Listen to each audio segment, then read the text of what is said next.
அதிகாரம் 28 மார்க்கு 4:28. எப்படி என்றால், நிலமானது முன்பு முளையையும் பின்பு கதிரையும் கதிரிலே நிறைந்த தானியத்தையும் பலனாக தானாய் கொடுக்கும். கதிரிலே நிறைந்த தானியத்தை பலனாக தானாக கொடுக்கும். ஆமா, அப்போ எப்படி ஆசீர்வாதம் நமக்கு உண்டாகுது? எப்படி உண்டாகுது? ஃபர்ஸ்ட்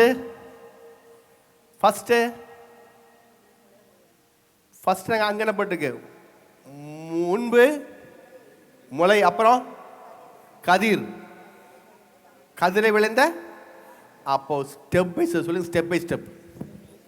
ஸ்டெப் பை ஸ்டெப்பா கர்த்தர் நம்மை பெருக செய்கிறார். ஹல்லேலூயா. ஸ்டெப் பை ஸ்டெப்பா சொல்லுங்க.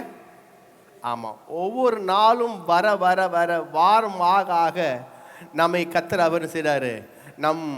நம்முடைய விளைச்சலை நம்முடைய ஆவிக்கு ஜீவித்திலும் சரி, செயல்பிரகாரமான ஜீவித்திலும் சரி, அவர் ஸ்டெப் பை ஸ்டெப்பாய் நம்மை மேலே கொண்டு வருகிறார். ஹல்லேலூயா. அதற்கு என்ன தேவை? எபிரேயர் புஸ்தகம் 10 அதிகாரம் 35-36. இது மிக முக்கியமான காரியம். இதை நம்ம என்ன செய்யக்கூடாது? மறக்க கூடாது. எபிரேயர் 10:35-36. நீங்கள் தேவனுடைய சித்தத்தின்படி செய்து வாக்குத்தத்தம் பண்ணப்பட்டதை பெரும்படிக்கு பொறுமை உங்களுக்கு வேண்டியதா இருக்கிறது. கர்த்தர் உங்களுக்கு கொடுக்கப்பட்ட எல்லா வாக்குத்தத்தத்தை நீங்கள் பெற வேண்டும் என்றால் என்ன செய்யுங்க? பொறுமை உங்களுக்கு வேண்டியதா இருக்குது. மேல 35 வசனம் வாசிங்க.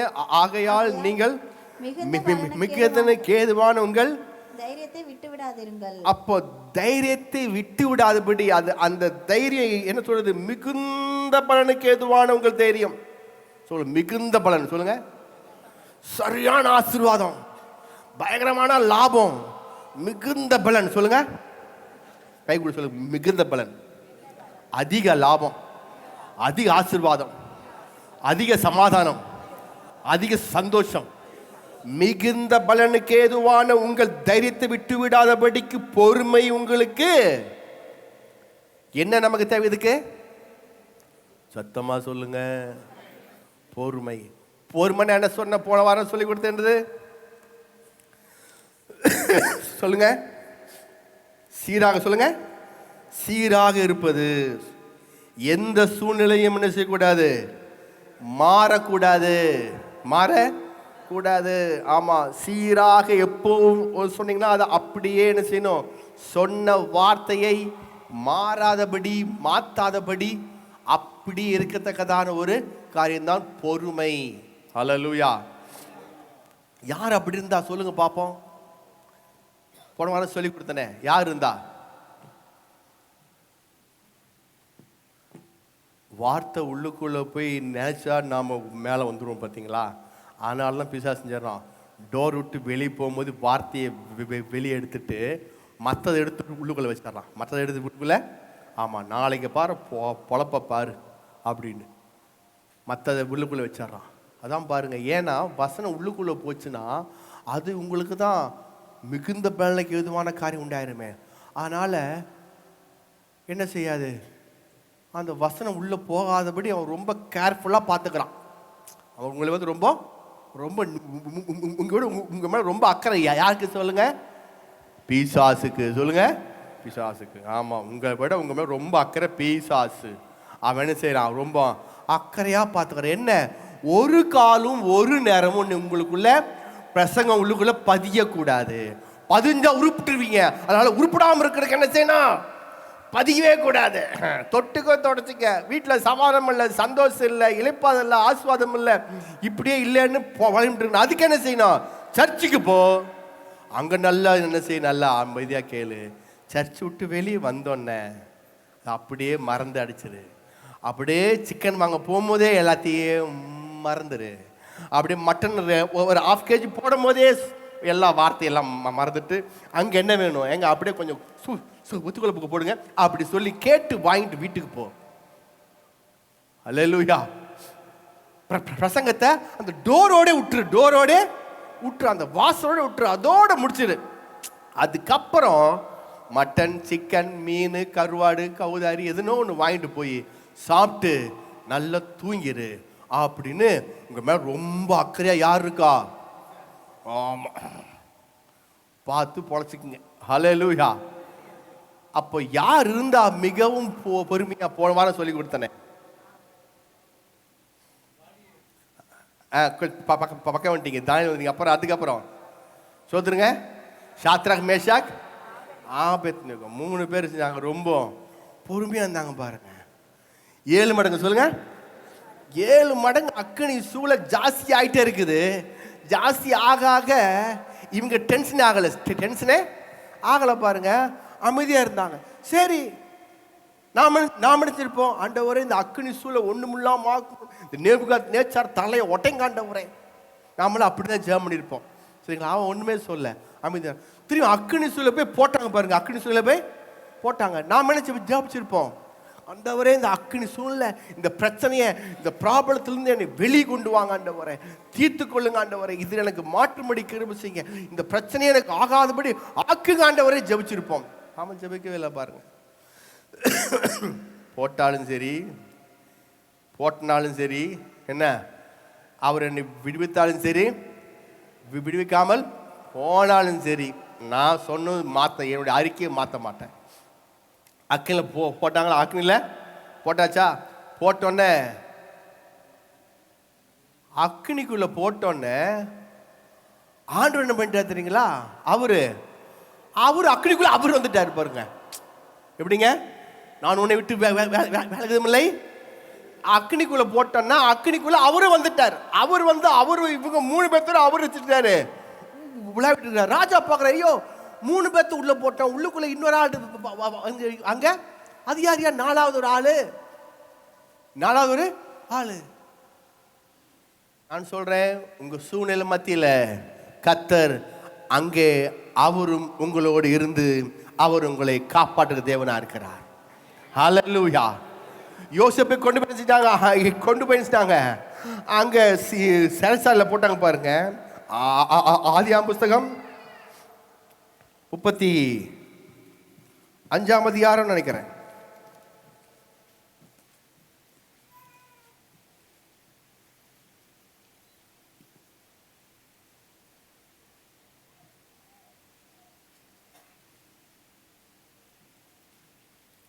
ஆதியாகமம் புஸ்தகம் 39வது அதிகாரம் 22ஆம் வசனம். சிறைச்சாலை தலைவன் சிறைச்சாலை வைக்கப்பட்ட யாவரையும் யோசேப்பின் கையிலே ஒப்புவித்தான். மேலே இப்படிதான் வசனம். யோசேப்பின் எஜமான் அவனை பிடித்து ராஜாவின் கட்டளையால் காவலில் வைக்கப்பட்டவர்கள் இருக்கும் சிறைச்சாலையிலே அவனை ஒப்புவித்தான். அந்த சிறைச்சாலையில் அவன் இருந்தான். யார் இருந்தா? யோசேப்பு. சொல்லுங்க கீழே, அதான் அந்த வசனம் மிக முக்கியம். கர்த்தரோ சொல்லுங்க, கர்த்தரோ யோசேப்போட இருந்து எப்போதும். கர்த்தரோ எங்க இருந்து? யோசேப்பு எங்க இருந்தாரு? சிறைச்சாலை. கர்த்தர் எங்க இருந்தாரு? இப்போ சொல்லுங்க. கர்த்தரும் சிறைச்சாலை போயிட்டாருங்க. சிறைச்சாலையிலிருந்து வெளியே கொண்டு வரல, சிறைச்சாலைக்குள்ளே இவரு போயிட்டாரு. ஆமென். அதான் கர்த்தர், அதான் கர்த்தர். நாம வேற மாதிரி ஜெபிச்சுட்டு இருப்போம். இங்க கர்த்தர் அப்படி இல்லை. பிரச்சனையிலிருந்து விட்டுலையாங்க, பிரச்சனைக்குள்ள அவர் வந்துடுறாரு, ப்ராப்ளத்துக்குள்ள அவர் வந்துடுறாரு, வீட்டுக்குள்ள அவர் வந்துடுறாரு. அவர் வந்து அங்க அவர் டீல் பண்றாரு பாருங்க. அவர் அங்க வந்தங்காட்டி என்ன ஆச்சுன்னா, சிறைச்சாலையிலிருந்து வெளியே கொண்டு வரல, சிறைச்சாலையிலே அவனை கர்த்தர் அவனோடு இருந்தனால அந்த சிறைச்சாலையிலிருந்து கத்துக்கும்படி ஒரு காரியத்தை கொடுத்து அவனை சிறைச்சாலை தலைவனாக்கிட்டார். ஹல்லேலூயா. ஆமென். உங்களுக்கு வர பிரச்சனைகள், ப்ராப்ளங்கள், போராட்டங்கள், அதில் மத்தியில் கர்த்தர் உங்களோடு இருந்து அதன் மூலமாய் நீங்கள் தலை சிறந்த தலைவனாக கர்த்தர் உங்களை மாற்றுகிறார். ஆமென். பிரச்சனை வரல, என்ன எந்த போராட்டம் வரல, நீங்கள் தலைவனாக முடியாது, துணனாக இருக்க முடியும். எப்படிங்க? துணனாக இருக்க முடியும். பிரச்சனை வர தான் ஆட்டோமேட்டிக்காக என்ன செய்யும்? ஆங்காங்கே ஒரு காரியத்தை கற்றுக்கொண்டு நீங்க என்ன செய்ய முடியும்? தலைவனாக மாற முடியும். அது கர்த்தர் யோசிப்போடு இருந்து அப்படிப்பட்ட காரியத்தை அங்க செஞ்சார். ஹல்லேலூயா, ஹல்லேலூயா. எனவே பொறுமை சொல்லுங்க. பொறுமை உங்களுக்கு வேண்டியதா இருந்தது. பொறுமை இல்லாட்டினா மனுஷன் முடியா பாருங்க. சிங்க கெபில யார் இருந்தா? தானியேல் இருந்தா. எப்படிங்க? தானியேல் சிங்க கெபில தானியேல போட்டோன்னு பாருங்க, ராஜாவுக்கு தூக்கம் வரல, அவர் அப்படியே உட்காந்துருக்கிறார். தானியேலே அப்படின்னு சொல்லி அவர் வந்து காலு வந்து கூப்பிடுறாரு பாருங்க. அவருக்கு சிங்க கெபில போட்ட ராஜாவுக்கு தூக்கம் வரல. யாருக்கு தூக்கம் வந்துச்சு? அவன் நல்ல பெரிய பெட்ல, குஷன் பெட்ல, ஸ்ப்ரிங் பெட்ல படுத்த மாதிரி அப்படியே படுத்துட்டு இருக்கிறான். எங்க? சிங்க கெபிக்குள்ள. சிங்க கெபிக்குள்ள. ஏன்? ஒரு நிச்சயம் இருந்துச்சு. ஒரு நிச்சயம் இருந்துச்சு பாருங்க. என்னை கர்த்தர் எங்க போட்டாலும் அவர் என்னை நிச்சயம் என்ன செய்வார்? வெளியே கொண்டு வந்தே தீர்வார். அந்த நிச்சயம் தான் விசுவாசம். விசுவாசமானது எபிரேயர் புஸ்தகம் 11:6 சொல்றது, விசுவாசமானது நம்பப்படும் உறுதியும் காணப்படாதவர்களின் நிச்சயமா இருக்குது பாருங்க. அதான் விசுவாசம். நம்பப்படுகிறவர்களையும் உறுதியும் காணப்படாதவர்களையும் நிச்சயமா. ஆமா. ஹல்லேலூயா. அப்போ விசுவாசம் சொல்லுங்க. விசுவாசம், பொறுமை, இது ரெண்டுமே இருந்தா போதும். இந்த பொறுமை, விசுவாசம் ரெண்டுமே இருந்தா போதும். ஆட்டோமேட்டிக்கா கர்த்தருடைய காரியம் நம்முடைய வாழ்க்கையில கிரியை செய்யுது. ஆபிரகாம் அப்படிதான் பொறுமையா இருந்தார். எப்படி இருந்தாருங்க? பொறுமையா இருந்தாராம். ஆபிரகாம் மட்டுமல்ல, எபிரேயர் புஸ்தகம் 11 பார்க்கிறோம். 11 விசுவாசத்தினாலே சாராலும் சொல்லுங்க, சாராலும் வாக்குத்தத்தம் பண்ணினவர் உண்மை உள்ளவர் என்று. ஹலோ, எப்படிங்க? யாரு? ஆபிரகாம் மட்டுமல்ல, கூட இருக்கிற அதான் மனைவி மிக முக்கியங்கிறது. நீங்க ஒரு பக்கம், இன்னொரு மனைவி இன்னொரு பக்கம்னா அப்ப என்ன ஆகும்? உள்ளுக்கு வீட்டுக்குள்ள சுகத்தை அவள் சீக்கிரம் பார்க்கவே முடியாது. வீட்டில் ஒரு பெரிய ஒரு விடுதலை பார்க்க முடியாது. அப்படியே ஜபம் மாதிரி இழுக்கும். ஆபிரகாம் மட்டுமில்ல, மனைவி சாராளும் சொல்லுங்க. மனைவியும் வார்த்தைக்குள்ள வரணும். மனைவி இதுக்குள்ள சேர்ந்து நிற்கணும். புருஷனும் மனைவி சேர்ந்து இருக்கும்போது மட்டுமே குடும்பத்துல மாபெரும் ஆசீர்வாதத்தை பார்க்க முடியும். ஹல்லேலூயா. நான் மட்டும் வந்துக்கிறேன் பாஸ்டர், நான் மட்டும் இருந்துக்கிறேன் பாஸ்டர் அப்படின்னு சொல்லி இருந்தீங்கன்னா கொஞ்சம் கஷ்டம்தான். ஆமே. இங்க சாராளும் சொல்லுங்க, ஆபிரகாம் மட்டும் எப்படிங்க? ஆமா. ஏன்? ரெண்டு பேரும் ரட்சிக்கப்பட்டிருக்காங்க. ரெண்டு பேருமே ரட்சிக்கப்பட்டிருக்காங்க. இயேசு ஏற்றுக்கொண்டிருக்காங்க. யெகோவா தேவன் நல்லாவே தெரியும்.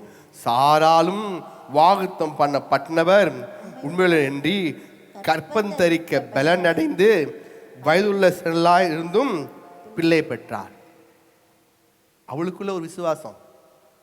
ஹல்லேலூயா. அப்போ இதெல்லாம் எப்படி உண்டாகுது? என்ன மாதிரி? தேவனுடைய ராஜ்யத்துல இது ஸ்டெப் பை ஸ்டெப் ஆகும்போது நமக்கு என்ன செய்யணும்? பொறுமை மிக முக்கியம். பொறுமையில மிக முக்கியமானது சொல்லப்பட்ட வார்த்தையை அறிக்கை செய்ய என்ன செய்யக்கூடாது? மாற்றவே கூடாது. மாற்றவே கூடாது. அது மட்டுமல்ல, தேவனுடைய ராஜ்யம் யார் அவங்களுடைய உள்ளத்தை திறந்து அவருக்கு தன் வாழ்க்கையை ஒப்புக்கொடுக்கிறார்களோ அங்கே அவர் வந்து அந்த குடும்பத்தை அவர் ஆளுகை செய்கிறார்.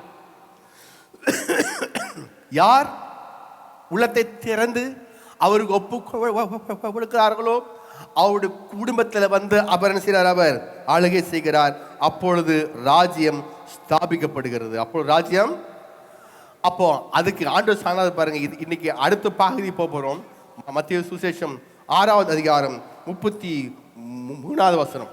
மத்தேயு 6:33. எல்லாருக்கும் தெரிஞ்ச பகுதி. அதான் மிக முக்கியம். முதலாவது தேவனுடைய ராஜ்யத்தையும் அவருடைய நீதியையும் தேடுங்கள், அப்பொழுது இவைகள் எல்லாம் உங்களுக்கு கூட கொடுக்கப்படும். அப்பொழுது இவையெல்லாம் கூற. நாம் இன்னைக்கு இதை பார்ப்போம். ஹல்லேலூயா. தேவ ராஜ்யம் எப்படி வருது? முதலாவது தேவ ராஜ்யத்தையும் அவர் நீதி தெரியும், பின்பெல்லாம் உங்களுக்கு. இது எல்லாருக்கும் தெரிஞ்ச பகுதி. ஆமாம், இது எல்லாம் தெரியும். இது என்ன பெருசாக இருக்குது அப்படின்னு நாம் என்ன செய்கிறோம்? நாம் நினைக்கிறோம். ஆனால் இங்கே தான் கோட்டை விட்டுறோம். ஹல்லேலூயா. அங்கே மேலே வாசிங்க 32ஆம் வசனம். இப்போ இப்படியெல்லாம் அஞ்ஞானிகள் நாடி தேடுகிறார்கள். எவையெல்லாம் 31. ஆகையால் எண்ணத்தை உண்போம், எண்ணத்தை குடிப்போம், எண்ணத்தை உடுப்போம் என்று கவலைப்படாதிருங்கள். இவைகள் எல்லாம் அஞ்ஞானிகள் நாடி தேடுகிறார்கள். அஞ்ஞானிகள் போதும். அஞ்ஞானிகள் செய்றாங்க எல்லாமே நாடி. அதன யாரு அஞ்ஞானிகள்? தேவனை அறியாத மக்கள், கடவுளை தெரியாத மக்கள். அவங்க ஞானம்தான், அவங்கெல்லாம் ஞானவாங்க தான். ஆனால் யாரு தெரியல, யாருக்கு தெரியல பாருங்க. கடவுள் தெரியல. பெரிய டாக்டர் இருப்பாங்க பாருங்க, எம்பிபிஎஸ் முடிச்சு எம்எஸ் முடிஞ்சு எம்எஸ் முடிச்சு பெரிய டாக்டர் இருப்பாங்க. அவங்கள பார்த்தீங்கன்னா என்ன செய்வாங்க? அவங்க போய் பண்ணிட்டு இருப்பாங்க. பார்த்தீங்கன்னா இவ்வளோ பெரிய டாக்டரு அங்கே என்ன நிற்குது ஏதாச்சும் அது அவருக்கு தெரியாது. ஏன்னா அவருக்கு படிப்பில், அவருடைய தொழிலில் அந்த ஞானம் இருக்குது.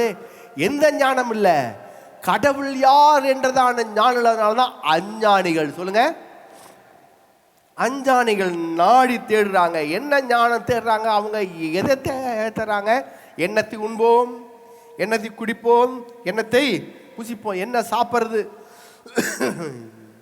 குடி எப்படி குடிக்கிறது, எப்படி சாப்பிட்றது, எப்படி ட்ரெஸ் பண்ணுறது, இதுதான் அவங்க என்ன செய்றாங்க? அவங்க நாடி தேடுறாங்க. கிறிஸ்தவர்கள் அப்படி இல்லை.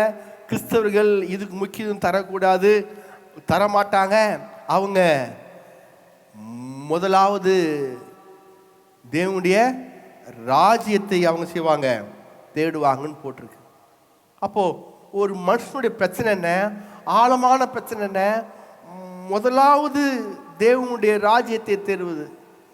பிரச்சனை மிக முக்கியமான பிரச்சனை இது.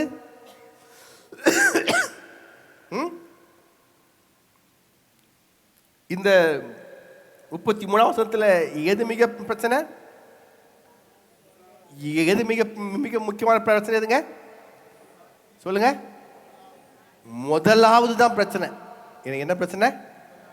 முதலாவது தான் பிரச்சனை. பாருங்க, ஒரு மனிதனுடைய ஆழமான பிரச்சனை என்ன? முதலாவது என்ன என்ன பிரச்சனை ஒரு மனிதனுக்குன்னா, வாழ்க்கையில் எதற்கு முக்கியத்துவம் தர வேண்டும் என்றதான காரியம் அவனுக்கு இல்லை. வாழ்க்கையில் எதுங்க?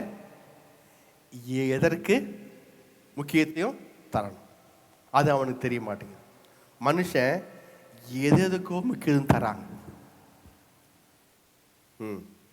சரிங்களா? அடிப்படை காரணம் என்ன? ஆண்டவர் சொல்றாரு, 3 காரியம் சொல்றாரு. இங்க எப்படிங்க அவர் ஆண்டவர் அங்கே 3 காரியம் பிரச்சனை சொல்றார். அதில் ஃபர்ஸ்ட் இதுக்கு முன்னாடி இன்னொன்று சொல்றாரு பாருங்க. மத்தேயு புஸ்தகம் 6வது அதிகாரத்தில் அவர் அடுத்த ஒன்று சொல்றாரு. மனுஷனுக்கு என்ன பிரச்சனைனா 21ஆம் வசனம். 21ஆம் வசனம், உங்கள் பொக்கிஷம் எங்கே இருக்கிறதோ அங்கே உங்க பொக்கிஷம் எங்கே இருக்கோ அங்கே இருதயம் இருக்கும். அது ஒரு பிரச்சனைங்கிறார். மனுஷனுடைய இருதய பிரச்சனை. மனுஷனுக்கு என்ன பிரச்சனை? என்ன இருதயம் டக்கு டக்கு நடக்குது. இந்த இருதயம் சொல்றாரா? இந்த இருதயம் சொல்லலை. சரிங்களா? நம்முடைய எண்ணம், என்னுடைய ஆசை, என்னுடைய மனது, என்னுடைய நினைவு, என்னுடைய ஞாபகம், என்னுடைய திங்கிங், என்ன தாட், அதாவது என்னுடைய எண்ணம் எங்கே இருக்குதோ தான் போட்டிருக்கு. பொக்கிஷம் எங்கே இருக்குதோ அங்கே தான் அவனுடைய எண்ணமும் இருக்கும். ஒரு நல்ல உதாரணம் சொல்கிறேன் பாருங்க. வீட்டில் ஒரு கோடி வச்சுட்டு சபைக்கு வந்து உக்காந்தீங்கன்னா, முதல்ல ஃபஸ்ட்டு வீட்டில் இருந்தால் கண்டிப்பாக ஃபஸ்ட்டு சபைக்கு வரமாட்டாங்க. ஏன்னா வீட்டில் தான் ஒரு கோடி இருக்குது. அப்போ சபை அட போயா அப்படின்னு ஃபஸ்ட்டு ஒரு கோடி வீட்டில் இருந்தால் ஃபஸ்ட்டு சர்ச்சைக்கு வரமாட்டாங்க. அது ஒரு வேதனை. ஆமாம், அப்படி வீட்டில் இருந்து வந்தாலுமே என்ன செய்ய மாட்டாங்க, நான் போகிறேன் நீ வீட்டில் இரு. வீட்டில் இருக்குது, வீட்டில் இருக்குது, ஒரு கோடி கொடுத்துருக்கான், நான் போகிறேன் நீ வீட்டில் இரு. யார் சொல்வா?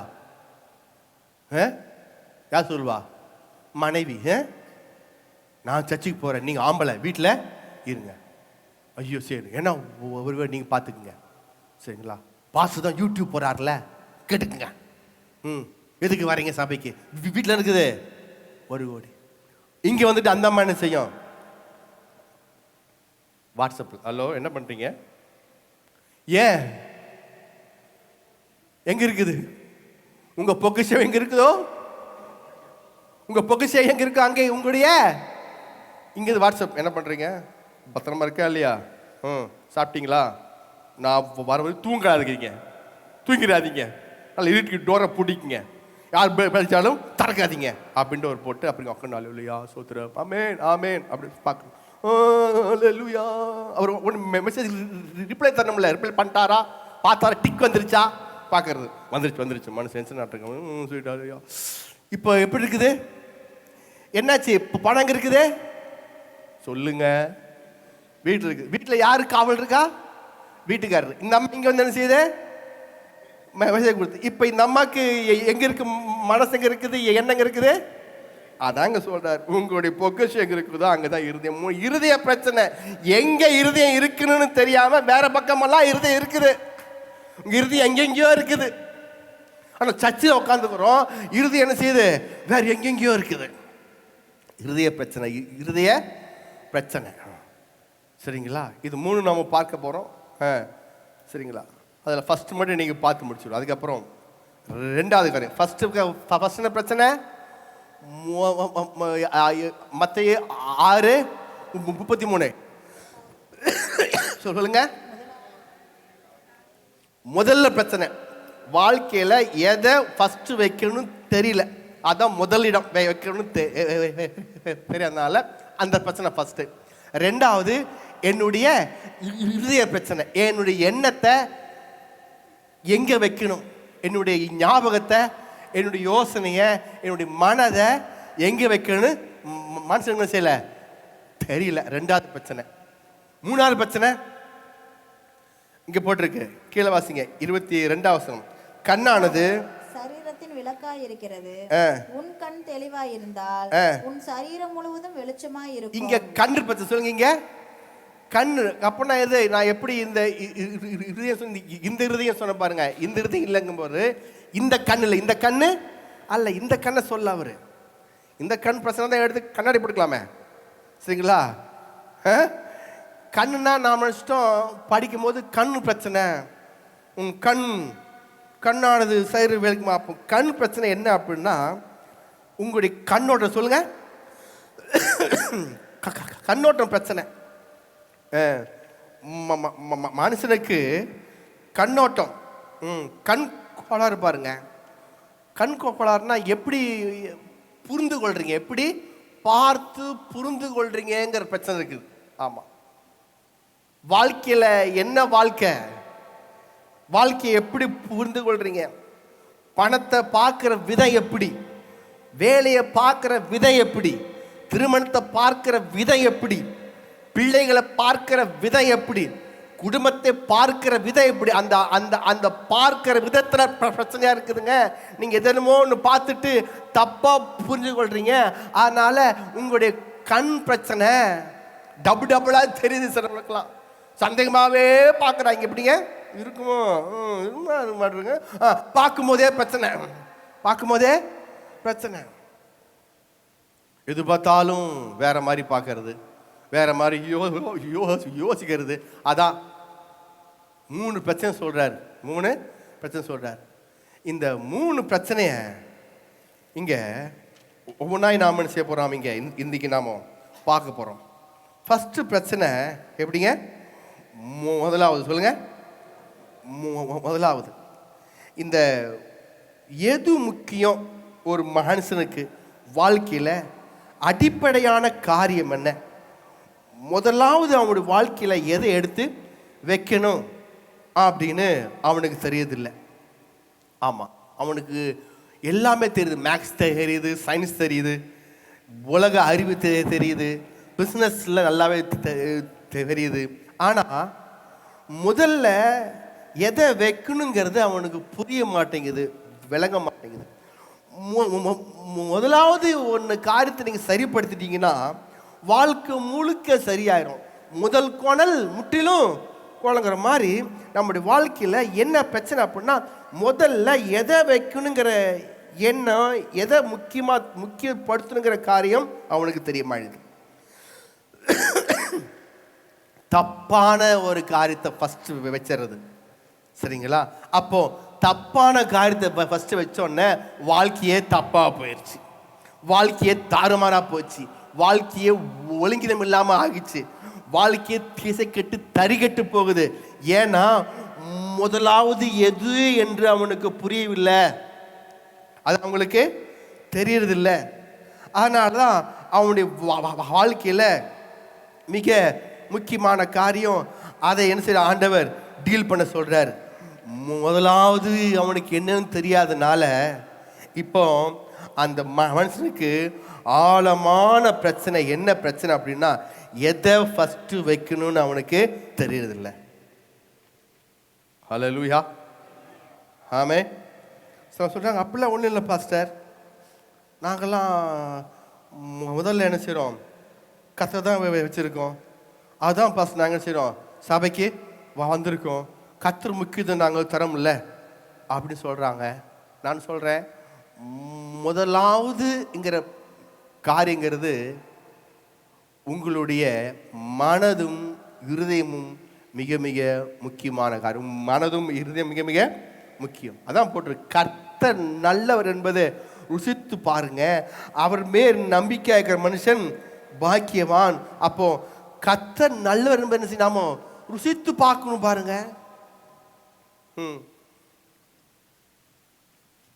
நான் இங்கிருந்து கத்த நல்லவர்னு சொல்லிட்டு இருந்தோம்னா நீங்களும் செய்யுங்க, நீங்க கேட்டு போயிட்டு இருந்தீங்கன்னா அது முக்கியம் இல்லை. அது எப்படின்னா, ஒரு மாந்தோப்பில் போய் மாம்பழம், சூப்பரான மாம்பழம், அருமையான மாம்பழம், நல்ல மாம்பழம், தெளிவான மாம்பழம், ஆஹா ஓஹோ அப்படின்னு சொல்லிட்டு இருந்தோம்னா ஏதாச்சும் பிரயோஜனம் இருக்குதா? சரிங்களா? அதுக்கப்புறம் இந்த தோப்பு இல்லைங்க, அந்த தோப்பு இருங்க, அந்த தோப்புனா அந்த தோப்பு, அந்த மாம்பழம் சூப்பருங்க, இந்த மாம்பழம் சூப்பருங்க, இவ்வளோ பெரிய மாம்பழங்க, மல்கவா மாம்பழங்க, சேலத்து மாம்பழங்க, அருமையான மாம்பழங்க, இமாமஸ் மாம்பழங்க அப்படி சொல்லிட்டு இருந்தேன்னா ஏதாச்சும் பிரயோஜனம் இருக்குதா? அந்த மாம்பழத்தை வெட்டி ஒரு சுவைச்சாலும் அதை வெட்டி சாப்பிட்டாதான் எனக்கு மாம்பழத்தோட உண்மையான ரியல் டேஸ்ட் எனக்கு தெரியும்.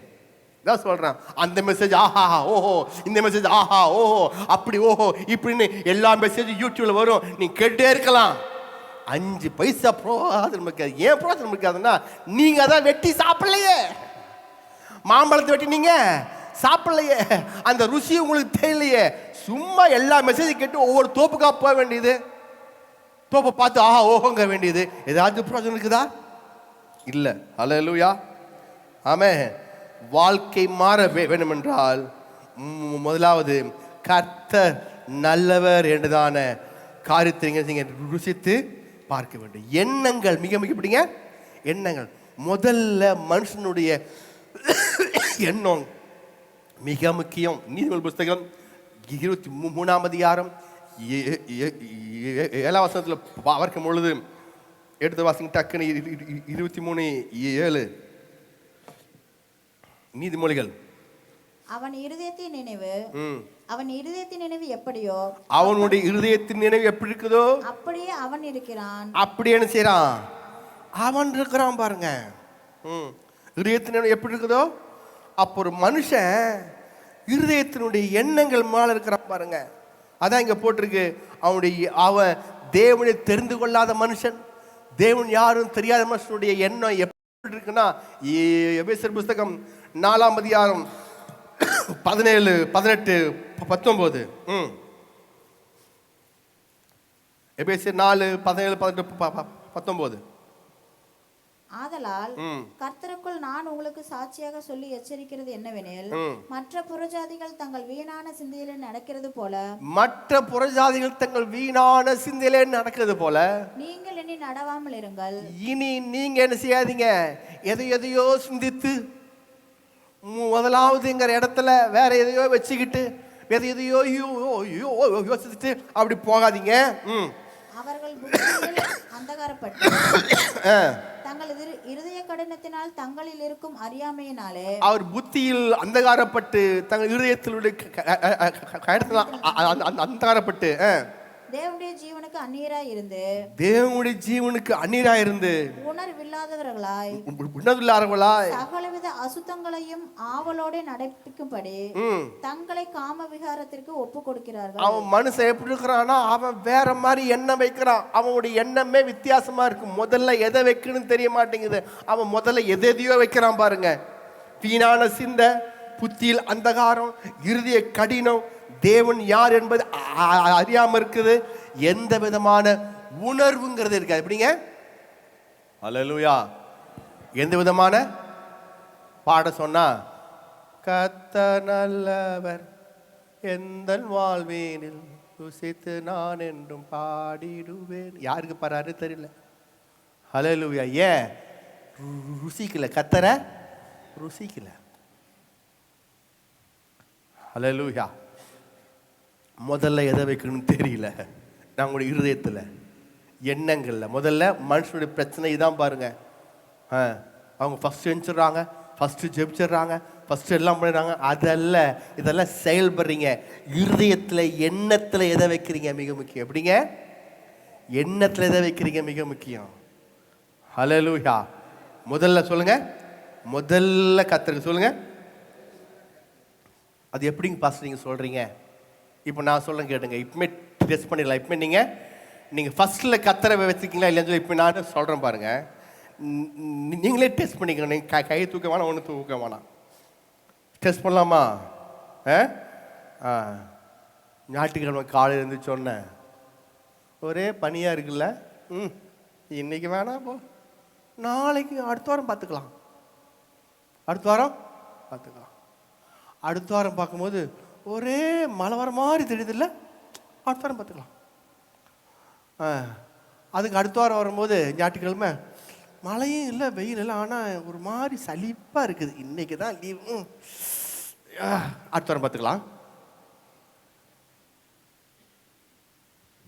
கை கொண்டு சொல்லுங்க, நாம எப்படி? முதலாவது சொல்லுங்க, இங்கே தான் பிரச்சனை ஆரம்பிக்குது. முதலாவது சொல்லுங்க, ஏன் உருப்படலை? ஏன் இன்னும் ஆஸ்வாதம் வந்து நிற்கலை? ஏன் மேலே வரலை? ஏன் தொட்டுக்கோ தொடச்சிக்கோ? ஏன் தரித்திரம் போட்டு ஆட்டுது? ஏன் வாழ்க்கையில் இப்படிப்பட்ட காரியம் இருக்குது? இதுலேருந்து வெளிவரணும். பொல்லாத தரித்திர பிசாசு போகலையே, தீர்மானம் எடுத்து முதல்ல அப்படிங்கிற இடத்துல வரணுங்கிற வைக்க முடியல. ஏன்னா புத்தியில் அகங்காரப்பட்டு. சொல்லுங்க, மைண்டு சேஞ்ச் ஆயிடுச்சு. முதல்ல என்ன செய்யல? கர்த்தருக்கு வைக்கல. அல்லேலூயா. முதல்ல கர்த்தருக்கு சொல்லுங்க. ஆமா, முதல்ல கர்த்தருக்கு. ஐயா கண்டிப்பா வந்துருங்க ஐயா, காது குத்து வச்சிருக்கிறோம் அப்படின்னா, ஞாயிற்றுக்கிழமையா? வந்துடுறேங்க. ஞாயிற்றுக்கிழமை வச்சிருக்க பரவாயில்ல, அடுத்த வாரம் போய்க்கலாம். ஒரு வாரம் தானே, காது குத்து வச்சிருக்காங்க, சொந்தக்காரங்கள்ல போகாம இருக்குதான். வாசிங்க. அப்போ தெரியுமா? முதலாவது சொல்லுங்க. அங்கதான் பிரச்சனை. ஹல்லேலூயா. இப்போ நீங்களே செக் பண்ணிக்கங்க, எப்படி வச்சிருக்கீங்க கர்த்தரை, எந்த வச்சிருக்கீங்க, எந்த லெவலுக்கு எவ்வளோ கேவலம் வச்சிருக்கீங்க நீங்களே பாருங்க. கர்த்தருக்கு எந்த லெவலில் வச்சிருக்கீங்கன்னு. ஹல்லேலூயா. ஆமென். இப்போ புரியுதா என்ன பிரச்சனை அப்படின்னு? என்ன அப்போ மனுஷனுக்கு பிரச்சனை என்னன்னே தெரியல. ஆனா வார்த்தை தெரியுது, வசனம் தெரியுது, சர்ச்சை தெரியுது, கிறிஸ்டின் பேரு தெரியுது, ஞானஸ்தானம் எடுத்திருக்காங்க, எல்லாம் தெரியுது. ஆனா எதை வைக்கணும் என்ன செய்யல தெரியல. எங்க பாஸ்டர் சொல்லி கொடுப்பாரு பாருங்க என்கிட்ட, ஜோசுவா டேவிட்சன் அப்படிம்பார். சொல்லுங்க பாஸ்டர். தம்பி சொல்லுங்க ஐயா அப்படிம்பா. முதல்ல மாட்டை முன்னாடி கட்டு, வண்டியை பின்னாடி கட்டு ராஜா அப்படிம்பார். ஹல்லேலூயா. 8:45 நான் போய் கிட்டார் எடுத்துட்டு சர்ச்சுக்கு 8:45 போக நான் ஒரு 9:30 மணிக்கு போயிட்டுன்னு வைங்களேன். பாட்டு போயிட்டு இருக்கோம், கிட்டார் அங்கே தான் இருக்கும். சரிங்களா, நாம தான் கிட்டார் வாசிக்க முடியும். ஒரு 9:15 போயிட்டுனா என்ன செய்ய மாட்டார் பாஸ்டர், சர்ச்சு முடிச்சு தம்பிங்க வாம்பாரியன், முதல்ல மாட்டை முன்னாடி கட்டு, வண்டியை பின்னாடி கட்டும்பார்.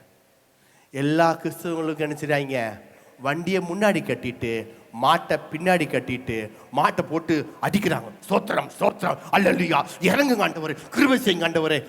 முன்னாடி இருக்குது வண்டி, பின்னாடி இருக்குது வண்டி. போகுமா? போகாது. மாடு தான் அடிவாங்க, மாடு தான். அப்போ மாடை முன்னாடி கட்டிட்டு வண்டி பின்னாடி கட்டுனா ஹாய் அப்படின்னா போதும், டக்கு டக்கு டக்குன்னு பாஞ்சு ஓடும், வண்டி பறக்கும். எதை முதல்ல வைக்கணுமோ அதை என்ன செய்யுங்க, முதல்ல வச்சு பழகுங்க. உங்க வாழ்க்கையில எது மிக முக்கியம், என்ன காரியம் முக்கியம்? ஆமா, ஒரு நல்ல வேலை வந்திருக்கு ஞாயிற்றுக்கிழமை, ஆமா போனோம்னா 2000 சம்பாதிக்கலாம். அப்படியா? அப்ப அடுத்த வாரம் வைக்கலாம். சண்டே சர்வீஸ்னா அடுத்த வாரம் வைக்கலாங்க ஐயா, அடுத்த வாரம் வைக்கலாம். கத்தரை கோச்சுக்க மாட்டாங்க ஐயா. முதல்ல அந்த வேலையை பார்த்துடலாம். ஒரு 2000 ரூபாய் பிச்சைக்கார காசு, இப்படிங்க கத்தருக்கு அது பிச்சைக்கார காசு. 2000, 5000, 10,000, 50,000, 1,00,000 ஆண்டவருக்கு ஒரு மேட்டரே கிடையாது. அவர் யாரு? ஐஸ்வர்யத்தின் தேவன், ஐஸ்வர்ய சம்பனர் அவரு. இந்த பிச்சைக்கார காசுக்கு ஒரு 50,000, 10,000, 2,000, 3,000, 5,000 இந்த காசுக்கு நாம வாங்க போய் ஒய்யோ மாடா தேயா வளைச்சி அப்புறம் கொண்டு வந்து அப்புறம் வீட்டில் பார்த்தா ஒன்றும் இருக்காது, கடன் கட்டிட்டு உட்காந்துருப்போம். ஏன் மனுஷனுக்கு என்ன பிரச்சனை சொல்லுங்க?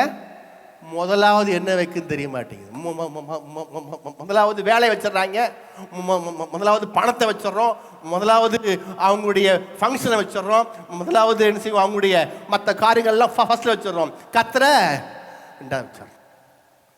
ஹல்லேலூயா. அடுத்து இன்னொரு செக் பண்ணுறேன், அடுத்து செக்கு. ஆமே, ட்ரெயின் பிடிக்குது. எப்படிங்க?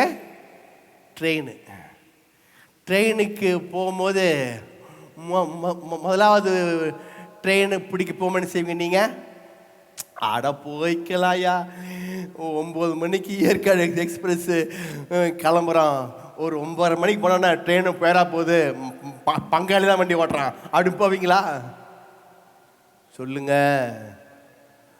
அடே அப்பா, எங்கள் பெரியப்பா இருக்காரு பாருங்க, ஐயோ அவர் வந்தாருன்னா ரொம்ப கஷ்டப்படுவேன் நான். காலைல 10 மணிக்கு ட்ரெயினுக்கு இங்கேருந்து 6 மணிக்கு போயிடுவார். திருச்சி ட்ரெயின் 10 மணி ட்ரெயின் பேசஞ்சர் போகும் பாருங்க, அதுக்கு இங்கேருந்து போவார் 6 மணிக்கு. ஜோசுவா அப்படிம்பாரு, 6 மணி ஆச்சு பெரியப்பா, அடே கிளம்புடாமா 6 மணி. எத்தனை மணி ட்ரெயின்? காலைல 10 மணிக்கு பேசஞ்சர் போறதுக்கு 10 மணிக்கு போறதுக்கு 6 மணிக்கு கிளம்பி நிற்பார். 4 மணிக்கு ஜெர்மனி முடிச்சுட்டு எப்போ 4 மணிக்கு வந்துடுவார். ஆமாம், என் ஜெர்மனி முடிச்சுட்டு குளிச்சு கேட்டால் கரெக்டாக 6 மணிக்கு ஜோசுவா கிளம்பார். நான் அப்போ தான் தூங்கி எந்திரிப்பேன் பாருங்க. கிளம்பு அப்படிம்பார். ஐயோ போயிட்டு அப்புறம் போய் விட்டு வருவேன். ஆமாம், 6:30 மணிக்கு போய் விட்டு விட்டோன்னா வாங்கி உட்காந்துருப்பேன். ட்ரெயின் 10:30 மணிக்கு வரும். எப்படிங்க? ஆமாம், சபைக்கு போவார் பாருங்க அவர், சிபிஎம் சபை சரிங்களா, திருச்சியில் ஏர்போர்ட்டில் 9 மணிக்கு சர்வீஸ். அங்கே 9 மணிக்கு சர்வீஸ்னா 7 மணிக்கு போய் உட்காந்துருப்பார். எப்படி மணிக்கு? 7 மணிக்கு போய் உட்காந்துரு. 7 மணிக்கு போய் உட்காந்து, இத்தனைக்கும் கவர்மெண்ட்டில் ஹை ரேஞ்ச், அமெரிக்காவில் ஒரு 30,000 பேர் வேலை செய்கிறான். ஆமாம், ஹை ரேஞ்ச் அவர். ஆமாம், திருச்சி மலைக்கோட்டில் பெரிய அவர் தான் அங்கே இல்லை, இந்த இதில் அந்த முனிசிபாலிட்டியில் ஹை பொசிஷன் இருக்கிறவர் பாருங்க. 7 மணிக்கு போயிடுவார். போய் சபைக்கு பாயெல்லாம் போட்டு நீட் பண்ணி உட்காந்து ஆட்டோமேட்டிக்காக உட்காந்துருவார். 7 மணிக்கு எல்லாம் போயிட்டு 8 மணியில் உட்காந்துருவார். 7 அடைக்கெல்லாம் உட்காந்துருவார். 9 மணிக்கு சபை ஆரம்பிக்கும். 9 மணிக்கு சபை ஆரம்பிக்கும். ஜார்ஜ் அவர் பேர் பாருங்க, அவர் ஜார்ஜ். சங்களாம் பார்த்துருக்காங்க, அந்த இதெல்லாம் பார்த்துருக்காங்க பாருங்க. பார்த்தீங்கன்னா அவ்வளோ முதல்ல வேலைக்கும் ஃபர்ஸ்ட் பேர், வேலைக்கும் 8 மணிக்கு போகிற வேலை காலைல 7:30க்கெல்லாம் போயிடுவார். லேட்டுங்கிறதே வாழ்க்கையில் அவருக்கு இருக்காது. ஆமாம், கரெக்டாக இருப்பார். எல்லாத்துலையும் பஞ்சுலாக இருப்பார். ஆமாம், எல்லாத்துலையும் கரெக்டாக இருப்பார். மிலிட்ரி மாதிரி. ஹல்லேலூயா சொல்லுங்க. ஃபர்ஸ்ட் சொல்லுங்க. இப்போ புரியுதா வசனம்? இப்போ வாசிங்க. முதலாவது இப்போ வாசிங்க. முதலாவது தேவனுடைய ராஜ்யத்தையும் நீதியும் தேடுங்கள், பின்பு எல்லாம் உங்களுக்கு வீடு, காரு, பணம், சுகம், சொத்து, ஆஸ்தி, அந்தஸ்து, ஐஸ்வர்யம், சமாதானம், சந்தோஷம் எல்லாமே ஜெபிக்க தேவையில்லையா? கை கொடுக்க ஜெபம் தேவையில்லை. ஜெபம் தேவையில்லை. ஜெபம் தேவையில்லை. கூட கொடுக்கப்படும். சொல்லுங்க. அந்த அந்த காலத்தில் ஒரு நீளம் ஒன்று இருக்கு பாருங்க. நான் வாங்கும்போது ஞாபகம் இருக்கு. உஜலா வாங்கினா ஸ்பூன் ஃப்ரீயாக கொடுப்பான். வாங்கினா ஒரு ஸ்பூன் கொடுப்பான். ஞாபகம் இருக்குங்களா? ஆமாம். அது வாங்கினா இது ஃப்ரீ, அது வாங்கினா இது. அதே போல தான் நீங்கள் முதலாவது தேவனை வச்சிங்கன்னா உங்களுக்கு என்ன ஃப்ரீ? வீடு, ஆஸ்தி, ஐஸ்வர்யம், சுகம், பலன், தீர்க்காயுசு, ஆரோக்கியம், நல்வாழ்வு எல்லாமே ஃப்ரீ. இதுக்கு நீங்கள் இந்த ஃப்ரீயாக இருக்கிற நம்மளால போட்டு அடிச்சு ஜபிப்போம். ஆண்டவரே நான் கடனை கட்டணும், கத்தாவே எனக்கு வீடு வாங்கணும், கத்தாவே எனக்கு ஒரு கார் வேணும். ஃப்ரீயாக கிடைக்குது, ஏன்பா ஜபிக்கிறப்பா? அல்லேலூயா, ஆமே. அடுத்தது வரேன். முதலாவது சொல்லுங்க. அதான் சொல்றேன், இந்த காரியத்தை பார்த்துட்டு இருக்கலான்னு சொல்லி. காலையில் எழுந்திருக்க போறீங்க. காலையில் எழுந்திரிக்கிறோம். ஆமாம், நீங்கள் காப்பி குடிங்க, பழம் விளக்குங்க, எல்லாம் பண்ணுங்க. முதலாவது ஜபிக்கணும் எண்ணம் உண்டாகுதா? குடும்பம் புருஷன் மனைவி சேர்ந்து கையை கோதி ஜபிக்கணும் எண்ணம் உண்டாகுதா? ஃபர்ஸ்ட் சொல்லுங்க. ஆமாம், எங்கள் பாஸ்டர் தோழது இன்னும் ஞாபகம் வருது. ஆடியில் ஆடினா அம்பரத்தில் சொல்லுங்க ஆட்டோமேட்டிக்கா சொல்வார். ஜெர்மன் சொல்வார், பைபிள் படிக்க சொல்வார். நான் பைபிள் படிக்கும்போது அப்படின்னா போதும், தம்பி இந்த வாரம் முழுக்க பைபிள் தொல்லையாட்டு இருக்கேன் பாரு. அவன் பசங்க தொல்லை அதான் தெரியுதே. வீட்டில் இருந்தா சட்டியில் இருந்தா அகப்பையில் இருந்தா இன்னும் பழமொழி இருக்குது. சட்டியில் இருந்தா அகப்பையில். அதே போல தான் ஒழுங்கா நீ டெய்லி 10 அதிகாரம் வாசித்த இங்கே வாசிக்கிற கரெக்டாக வாசிப்ப. வாசிக்க தெரியல திணற. கரெக்டாக சொல்லிடுவார்.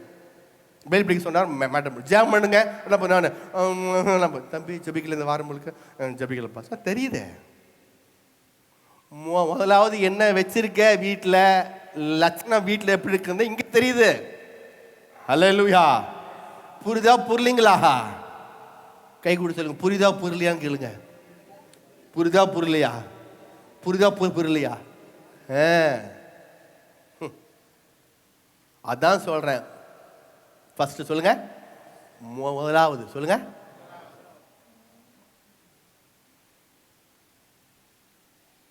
இன்னைக்கு தீர்மானம் எடுங்க. ஆண்டவரே, நான் 5 மணிக்கோ 4 மணிக்கோ 6 மணிக்கோ எப்போ எழுந்தாலும் சரி ஆண்டவரே, எனக்கு டைம் எனக்கு முக்கியம் இல்லை.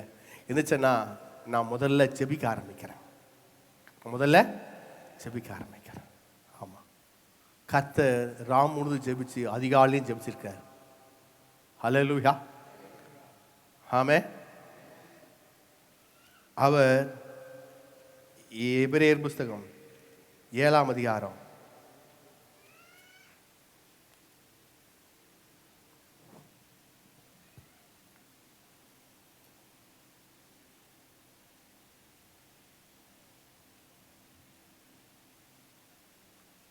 25ஆம் வசனம். மேலும் தமது மூலமாய் தேவனிடத்தில் சேர்கிறவர்களுக்காக. ஹலோ, மேலும் சொல்லுங்க. எல்லாம் எடுத்து வாசிங்க. மேலும் தமது மூலமாய் தேவனிடத்தில். இருங்க ஒரு நிமிஷம், நான் வாசிக்கிறேன். தேவனிடத்தில் தினந்தோறும் அதிகாலையிலே தேவனை தேடுகிற, தேவனை நோக்கி பார்க்கிற அவரிடத்தில் சேருவதற்காக வேண்டுதல் செய்யும்படிக்கு அவர் எப்பொழுதும் உயிரோடு இருக்கிறால் அவர்களை முற்றுமுடிய ரட்சிக்க வல்லமை உள்ளவராக இருக்கிறார். திரும்ப வாசிக்கிறேன். மேலும் நமது மூலமாய் தமது மூலமாய் தேவனிடத்தில் சேர்வர்களுக்காக. அப்பனா யாரு தமது மூலமா? யார் அவரு? குமாரனாய கிறிஸ்து. சொல்லுங்க. குமாரனாய கிறிஸ்து அவர் மூலமாய் அன்பின் பரலோக பிதாவே உம்முடைய குமாரனாகிய இயேசுவின் நாமத்தில் வந்து நிக்கிற சொல்றீங்க பாத்தீங்களா ஜெபத்துல காலையில. தமது மூலமாய் தான். எப்படிங்க? அவன் நீங்க ஜெபம் பண்ணும்போது இதான் சொல்லணும். என்ன சொல்லணும்? அன்பின் பரலோக பிதாவே உம்முடைய குமாரனாகிய இயேசு கிறிஸ்து மூலமாய் தான் போடுறது. தமது மூலமாய் தேவனிடத்தில் சேர்வதற்காக, தேவனிடத்தில் தினந்தோறும் தேவனிடத்தில் சேர்வதற்காக வேண்டுதல் செய்யும்படிக்கு அவர் எப்பொழுதும். அப்போ தினந்தோறும் நாம் சேருவது நமக்காக அவர் செய்றாரா? வேண்டுதல் செய்யும்படிக்கு. அவர் பரலோகத்தில் உயிரோடு இருக்கிறாரா? செத்து போகல.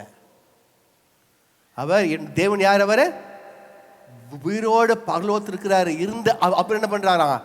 எனக்காகவும் உங்களுக்காகவும் வேண்டுதல் செய்து கொண்டிருக்கிறார். ஆமென். நமக்காக அவர் வேண்டுதல். அவர் இப்பவும் ஜெபிச்சிருக்காருங்க. இப்பவும் ஜெபிச்சிருக்காரு. என்ன என்ன ஜெபிக்கிறாரா? இங்க போட்டிருக்கு பாருங்க. அவர்களை முற்றுமுடிய ரட்சிக்க வல்லவராக இருக்கிறார். என்ன ரட்சிக்க வல்லவராக இருக்கிறார்? ஒவ்வொரு நாளும் ஒவ்வொரு பிரச்சனையும், ஒவ்வொரு கவலையும், ஒவ்வொரு ப்ராப்ளத்தையும் சந்திக்கிற என்னுடைய விசுவாசி மக்கள், என்னுடைய தேவனுடைய பிள்ளைகள், நீதிமானாகின்ற சந்ததிக்கு நான் அவர் நமக்காக தினந்தோறும் பரலோகத்தில் ஜெபித்து கொண்டே இருக்கிறார். ஆமென். ஹல்லேலூயா. அப்போ கர்த்தர் இயேசு பரலோகத்திலிருந்து நமக்காக தினந்தோறும் ஜெபிக்கிறார். தினந்தோறும் ஜெபிக்கிறார். அப்போ அவர் தினந்தோறும் ஜெபிக்கிறதுனால நானும் செய்ய முடியாது. ஜெபிக்காம இருக்கவே முடியாது. ஜெபிக்காம இருக்கக்கூடாது. நான் காலையில் எழுந்திரிச்ச உடனே முதலாவது சொல்லுங்க, முதலாவது நானும் என் வீட்டாருமோ என்றால் கர்த்தரை சேவிப்போங்கிற மாதிரி புருஷன் மனைவியும் கை கோத்து ஜெபிக்க ஆரம்பிக்கணும். ஹல்லேலூயா. எந்த வீட்டில் புருஷனும் மனைவியும் கை கோத்து ஜெபிக்கிறீங்களோ அந்த வீட்டில் மாபெரும் ஆசீர்வாதத்தை கர்த்தர் கட்டவிழ்க்கிறார். எப்படிங்க ஆசீர்வாதத்தை அவர் கட்டவிழ்க்கிறார்? ஆமா. நீங்க ஜெபிச்சுக்கீங்க, நான் தூங்குறேன். 6 மணி ஜெபிச்சிட்டாங்களா? குரூப்ல ஜெபிச்சிட்டாங்களா? சரி ரைட்டு. யாரெல்லாம் ஜெபிச்சது இன்னைக்கு? அப்படியே ரைட்டு. அப்பாடா 6 மணி ஆச்சு. ஜெபம் முடிச்சது உங்களுக்கு தெளிவு உண்டாது பாருங்க. பிசாசு எப்படிங்க? ஜெபம் முடியும் எல்லாம் தூக்கத்தை கொடுத்துறோம். 5 to 6 எல்லாம் தூங்கிரு. ஜெபம் முடிச்சுன்னா ஃப்ரெஷ் ஆயிரு, எஞ்சிரு. 6 மணிக்கு எஞ்சா அப்புறம் காப்பி போடு, டீ போடு. அப்புறம் வீட்டில் உட்காந்து எல்லாம் எனக்கு வீடு வேணும், காரு வேணும், அது வேணும் அப்படின் தேவையே இல்லைங்கிறாரு அவர். முதலாவது தேன்னா போதும். புருஷனும் பொண்டாட்டி சேர்ந்து 5 மணிக்கு எந்த கையை கோர்த்து நீ ஜெபிச்சாலே போதும். ஆட்டோமேட்டிக்காக எல்லாம் கையில் உனக்கு கிடைச்சிரும். நீ எதுக்குன்னு ஜெபிக்கவே தேவையில்லைங்கிறாரு. கூட கொடுக்கப்படும். சொல்லுங்க. கூட கூட கொடுக்கப்படும். நம்மளுக்கு அந்த ஸ்பூனுக்காக போய் நீளம் வாங்கிட்டு இருப்பாங்க தெரியுமா? எதுக்காக போய் நீளம் வாங்குவாங்க? ஸ்பூன் ஒன்று தெரியுங்களாமே. அந்த ஸ்பூனு எதுங்க? உஜலா நீளத்துக்கு ஸ்பூன் கொடுப்பீங்களாமே, அந்த ஸ்பூன் இருக்கா? அப்பனா அதை போடுங்க. டம்ளர் தெரியுங்களாமே, காம்ப்ளைண்ட் வாங்கினா டம்ளர் இருக்கா? அப்பனா அந்த காம்ப்ளைண்ட் போடுங்க. ஹல்லேலூயா. நம்மளால இந்த டம்ளருக்காக ஸ்பூனுக்காக போய் அந்த ஜாமானத்தை வாங்குறது, அது வாங்கினா தன்னை போல ஃப்ரீயாக வருதுங்க. ஹல்லேலூயா. அதான் சொல்றேன், அதுக்காக சபைக்கு வருது, இதுக்காக சபைக்கு வருது. ஐயோ நோ. அதான் சொல்றேன், இருதயத்தை எங்கே வைக்கணும்னு தெரியல. முதலாவது எங்கே? அதனால சொல்றேன், பணத்துக்காக சபைக்கு வருது, சுகத்துக்காக சபைக்கு வருது, அப்படி வேணாங்க. முதலாவது நீங்க வைக்கிற என்ன வேற மாதிரி வைங்க, அதுக்காக வர வேண்டாம். ஹல்லேலூயா. அது தன்னை போல வந்து தீந்துரும். அது உங்களுக்கு கூட கொடுக்கப்படுற காரியம். தன்னை போல உனக்கு சுகம், ஆரோக்கியம், தீர்க்காயுசு, நல்வாழ்வு வந்தே தீரும். மாற்றமே இல்லை. வைக்க வேண்டியது ஃபர்ஸ்ட் வச்சா போதும். ஹல்லேலூயா. ஆமென். ஹல்லேலூயா. அப்போ முதல்ல சொல்லுங்க, முதல்ல தேவன், முதல்ல. ஆமா. எதுனாலும் சரி, முதல்ல வேதம் வாஸ்த, முதல்ல ஜெபம், முதல்ல காரியம், முதல்ல கர்த்தர். இப்போ அந்த முதலாவது வைக்க பழகிட்டீங்கன்னா அது ஒவ்வொன்றா உண்டாகிட்டு இருக்கும். ஹல்லேலூயா. சமயம் ஆயிடுச்சு. அடுத்த வாரம் தொடருவோம். எல்லாம் ஜெனிப்போமா? என் வாழ்க்கையில் ஆண்டவரே நான் ஃபஸ்ட்டு உண்மை வைக்கிறேன், உண்மை என்னுடைய இருதயத்தில் வைக்கிறேன்.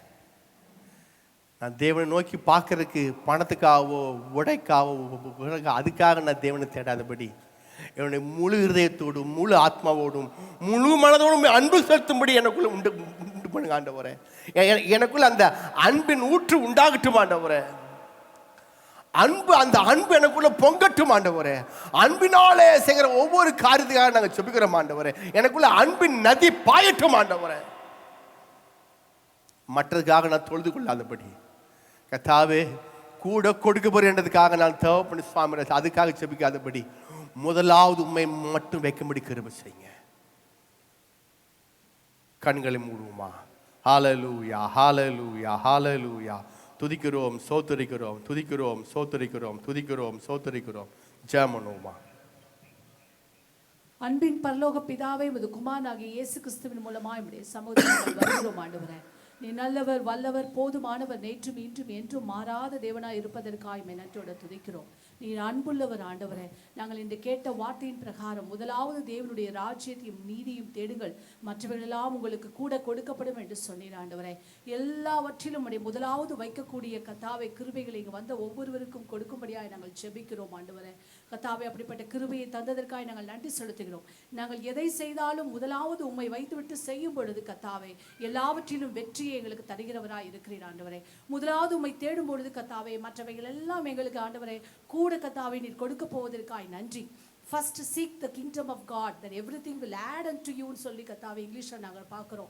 add unto you எல்லாத்தையும் ப்ளஸ் பண்றீங்க ஆண்டவரே. அதற்காக நாங்கள் நன்றி செலுத்துகிறோம் ஆண்டவரே. நாங்கள் முதலாவது உம்மை தேடும் போது எங்களுக்கு சமாதானம், சந்தோஷம், ஆரோக்கியம், நல்வாழ்வு, செழிப்பு எல்லாவற்றையும் ஆண்டவரே எங்களுக்கு கூட தருவதற்காக நன்றியோடு நாங்கள் துதிக்கிறோம் ஆண்டவரே. இன்றிலிருந்து நாங்கள் ஒரு தீர்மானம் எடுக்கிறோம் ஆண்டவரே. எல்லாவற்றிலும் உங்களுக்கு முதலாவது நாங்கள் வைக்க போகிறோம் ஆண்டவரே. நாங்கள் முதலாவதாக கர்த்தாவே வரும்பொழுது, ஞாயிற்றுக்கிழமை ஆராதனை வரும்பொழுது முதலாவது ஆண்டவரே கர்த்தாவே உமக்கு முக்கியம் கொடுப்போம் ஆண்டவரே. நாங்கள் செய்கிற வேலைகளிலே கர்த்தாவே காலையில எழுந்திருக்கும் பொழுது முதலாவது கர்த்தாவே உமக்கு நாங்கள் முக்கியம் தருவோம் ஆண்டவரே. எப்பொழுதெல்லாம் உம்மை முதலாவது வைக்கும் பொழுது உம்முடைய அப்படிப்பட்ட அன்பைகளை நெருக்கி ஏவட்டும் ஆண்டவரே. உம்முடைய அன்பு எவ்வளவு அகல ஆழ உயரமானது என்று ஆண்டவரே உம்முடைய கைகளை விரித்து உம்முடைய கர்த்தாவே ஜீவனை எங்களுக்காக கொடுத்தீர். அப்படிப்பட்ட அன்புக்காக கர்த்தாவே நாங்கள் தேடி ஓடி வருவோம், நாடி ஓடி வருவோம். என் தேவனை தேடுவோம் என்று நாங்கள் கர்த்தாவே நம்புகிறோம், விசுவாசிக்கிறோம், அதை அறிக்கை செய்கிறோம் ஆண்டவரே. அப்படியே என்னுடைய வந்த ஒவ்வொருடைய இருதயத்திலும் அப்படிப்பட்ட மாற்றத்தை உண்டு பண்ணதற்காக நாங்கள் நன்றி செலுத்துகிறோம் ஆண்டவரே. இன்றிலிருந்து எடுத்த தீர்மானத்திலே நாங்கள் உறுதியாய் இருக்கும்படி எப்பொழுது செய்தாலும் எங்களுடைய இருதயம் எங்கள் எண்ணங்களும் ஆண்டவரே முதலாவது கர்த்தருக்கு செய்ய வேண்டும், முதலாவது கர்த்தருக்கு கொடுக்க வேண்டும், இடத்தை கொடுக்க வேண்டும் எண்ணத்தை வைத்ததற்காக நன்றியோடு துதிக்கிறோம். வந்த ஒவ்வொருவரையும் ஆசீர்வதிங்க. உடைய வல்ல கர்த்தரை நாங்கள் ஒப்பு கொடுக்கிறோம். எல்லா துதியும் கனமயமுக்கே செலுத்துகிறோம். இயேசுவின் மூலம் ஜெபம் கேளும் எங்கள் ஜீவனுள்ள நல்ல பிதாவே. ஆமென், ஆமென். என் ஆத்மாவே கர்த்தரை ஸ்தோத்திரி, நாமத்தை ஸ்தோத்திரி. என் ஆத்மாவே கர்த்தரை ஸ்தோத்திரி, அவசரமாய் மறவாதே. கர்த்தரை கிருபையும் பிதாவுடைய அன்பும் பரிசுத்த ஐக்கியமும் இப்பொழுது நம்மோடு இருப்பதாக. ஆமென். ஹல்லேலூயா, ஹல்லேலூயா. எல்லாருக்கும் ஸ்தோத்திரம். Praise the Lord.